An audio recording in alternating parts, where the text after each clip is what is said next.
Good morning student. तो आज हम लोग क्लास 5 का हिंदी विषय पढ़ते हैं। पाठ 11 है, एक पत्र की आत्मकथा।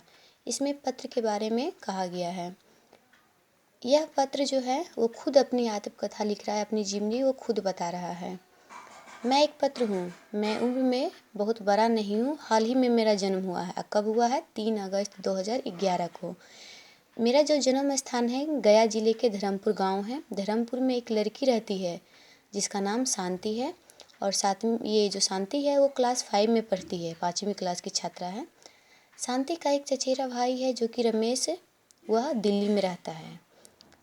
यह पत्र का जो जन्म होता है देखिए किस प्रकार से हुआ है। 3 अगस्त की शाम शांति ने एक सुंदर सी राखी बनाई। उसने रमेश को एक पत्र लिखा और एक लिफाफे में पत्र एवं राखी को बंद कर दिया। इस तरह से मेरा जन्म हुआ। ठीक है। उसके बाद शांति अपने पत्र को माँ के संग बिशुनपुर के डाकघर के लिए भेजती है। पत्र माँ के साथ बिशुनपुर पहुंचकर पत्र पेटी यानी कि लेटर बॉक्स है ना, ये पत्र पेटी है, में डाल दिया जाता है, जहाँ बहुत सारे विभिन्न रंग वाले विविध आकार के पत्र रहते हैं।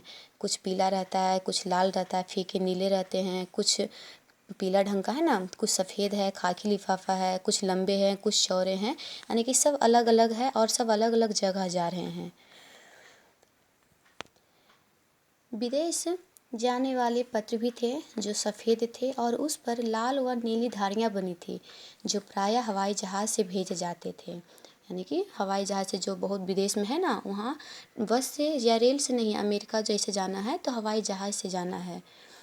लेकिन पहले के ज़माने में जब हवाई जहाज़ नहीं थे तो जल जहाज़ यानी कि जो पानी के द्वारा है ना, होता है ना जहाज़, उससे विदेश भेजा जाता था, क्योंकि हवाई जहाज़ पहले नहीं थी।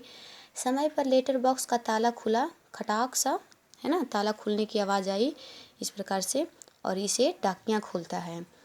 समय पर लेटर बॉक्स का ताला खुलता है, डाकिया सारे पत्रों को बटोर कर थैला में डालकर बिशुनपुर डाकघर लाया गया। देख रहे हैं डाकिया कैसे इससे सारा पत्र निकालकर थैला में भर रहा है, जहाँ उस पर मोहर डाले गए। पुनः पत्र का 2 भाग में छटाई हुआ।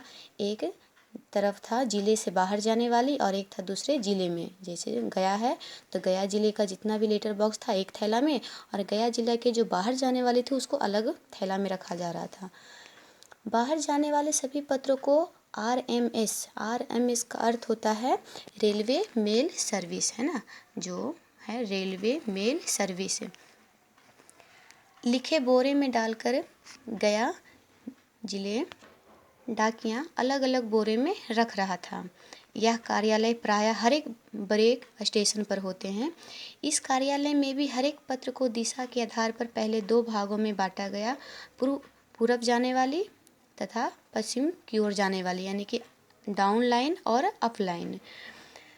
पुनः अलग अलग स्टेशन के नाम पढ़कर अलग अलग खानों में रखकर अलग अलग बांधकर फिर उसे बोरे में सील कर ट्रेन पर चढ़ा दिया गया। इसे दीवार में छोटा छोटा जो बॉक्स था उसमें रखा गया, अलमारियों में रखा गया।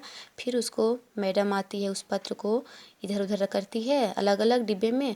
उसके बाद इस पत्र को जहाँ दिल्ली लिखा था उस पर रख दिया जाता है।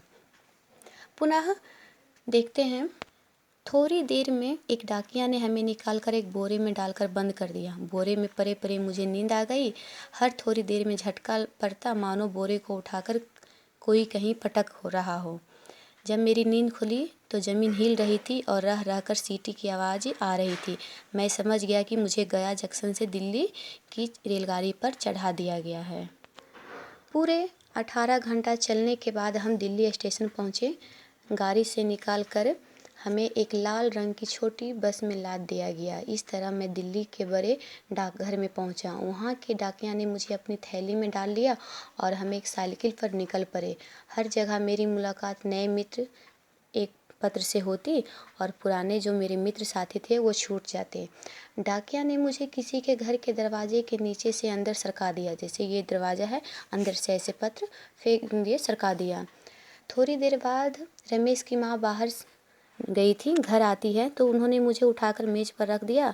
शाम को जब रमेश घर लौटा तो मुझे पाकर बहुत खुश हुआ। राखी के दिन रमेश ने वही राखी बांधी और मुझे उठाकर और पत्रों के साथ एक अलमारी में रख दिया। अब मैं एक आराम की ज़िंदगी बिता रही हूँ।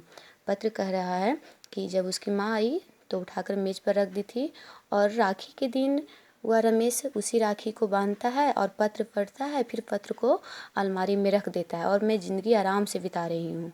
ठीक है, यही इसका सारांश था। Thank you.